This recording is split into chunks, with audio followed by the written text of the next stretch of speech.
Okay, in this video, I am giving my Silicon friend Antonio here a rematch. There's only one stipulation. I have no queen on the board. But before I go on, please, if you like these videos, subscribe. It really helps my channel grow and allow me to make more videos. Okay, but anyway, this video is for educational purposes and some entertainment and comedy here. But also mainly is to show you psychologically not to be afraid of 1,500 players, not to be intimidated by them.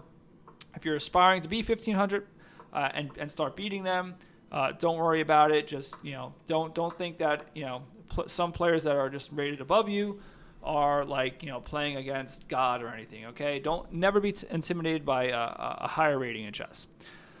Okay, here my opponent's simply attacking this twice. If I defend it twice, I'm giving up the b2 pawn, which inevitably gives up the rook. So I might just have to give up this pawn here. What's the best way to give up the pawn? All right, so maybe I'll just grab the knight here. He's attacking this pawn, so I'll just defend. Okay, he's threatening checkmate, or looks like a check, but not checkmate actually. So what can I do here? I could probably just develop my bishop and get out of there. Okay, I'll develop this bishop. Okay, he throws in the check, and so far so good. I'll attack his queen, and I'll defend that. And he's giving up a lot of material already. Interesting. Okay, he's attacking my queen. It's protected by my bishop. Do I want to check him? He comes here. I don't really have a great follow-up. I can check him and then eventually check him with the bishop if my knight was out of the way. So maybe if I move my knight out of the way, he takes my knight. I check him. He comes here. I check him again. That would be checkmate, right? But he can come here. So maybe I just move my knight here. And then here. I don't see what's a great... Oh, first of all, what am I doing? I can just simply take his bishop. So Antonio has just given me a couple of pieces back already. Just playing standard chess. I'm not doing anything crazy. It's not rocket science.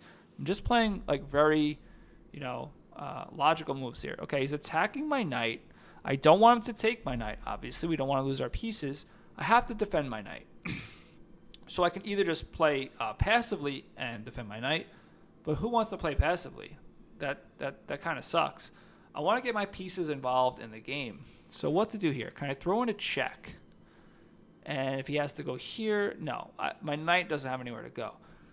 I think I want to move my knight here, get out of the way, improve my knight, and I'm actually aiming to come here. This is a great square to go to. So we have to realize the holes in our opponent's position. D6 is a hole. This should be sticking out to you. It's anchored by a pawn, so if I get my knight there, it's very good. So I think I can just get my knight here. And now, Antonio here not only lets me get my knight here, but he gives me his queen. So I'm getting my queen back. I have to take it because I spotted him a whole queen. It's only fair that I take it back, right? Okay, and now here we have 1, 2, 3. I have 1, 2, 3, 4. So now I actually have a material edge already. So you see, it's really not that hard. Again, if you're rated 1,500 below, I am not making fun of you. I promise. I'm just saying you have a lot of chess to work on, and you have a lot of improvement. And if you're trying to get over this 1,500 hump, you can really do so just by playing, pretty logical moves here. You don't have to do anything spectacular. Just look out for your opponent's basic threats. Okay, here I'm just going to check Antonio. I'm going to sidestep my king. Again, not this way because I'll land into a pin, but this way is to bring my rook into the game. Okay, so is he attacking anything? No, he's threatening to do what? Nothing, really. He can put his knight here or here. He can't actually go there. I'll take him. Okay, so what to do here? He wants the castle maybe. That seems like, oh, he can't though because my bishop is stopping him. So I'm going to bring my rook into the game. Okay, and now his knight comes in here. I don't see a really good place for him to follow up with. So I'm just going to bring my king, connect my rooks by bringing my king up. And here what to do. I'm going to do what here?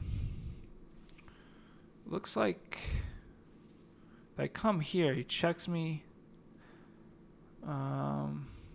Let's see. What if I come here?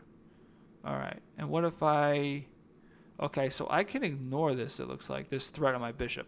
Now, this is something that I know Gotham Chess talks about a lot. It's called He calls it danger levels. And here we can use this. It's very it works here because if I move my bishop away, that's one way to handle it.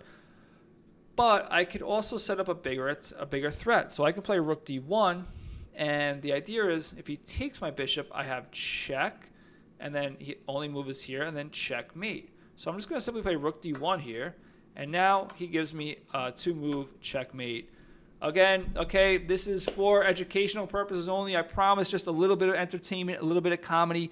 But guys, if you're struggling with Antonio, I just beat him without a queen. So, you guys can do this. Just look out for your opponent's threats. Always ask yourself, what's your opponent's threats? Develop your pieces and look for your opportunities if your opponent has no threats. And eventually, you should be able to beat Antonio with no problem. All right, guys. Later.